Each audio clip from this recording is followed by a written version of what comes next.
এবং যে স্থানগুলোতে এই অনিয়ম হয়েছে সেটাকেও কোনোভাবেই অবহেলার চোখে দেখার সুযোগ নেই।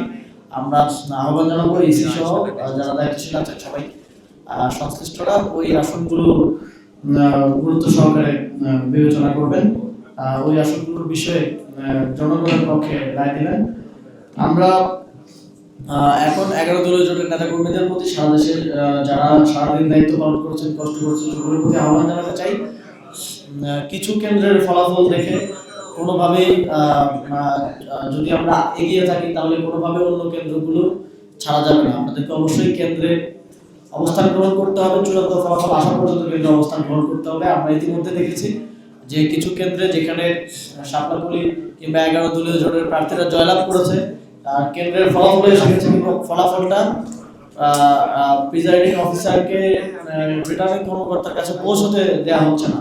ঢাকা 8 কার্যক্রম কেন্দ্র থেকে কেন্দ্রে এই ঘটনা ঘটেছে, সেখানে আমাদের প্রার্থী অনেক এগিয়ে আছেন কিন্তু প্রিজাইডিং কর্মকর্তাকে অবরুদ্ধ করে রাখা হয়েছে।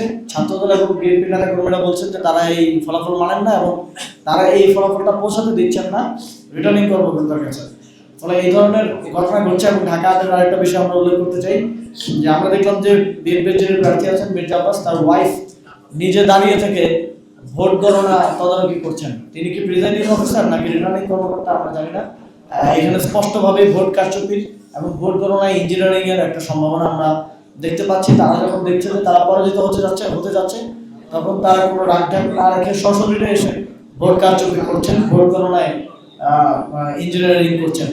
আমরা প্রশাসন, ইসি এবং রিটার্নিং কর্মকর্তাদেরকে আহ্বান জানাতে চাই তারা যেন এই ধরনের বিষয়ের ক্ষেত্রে দ্রুত শাস্তিমূলক ব্যবস্থা গ্রহণ করেন এবং এই ধরনের কোনো কিছু যাতে অ্যালাউ না করেন।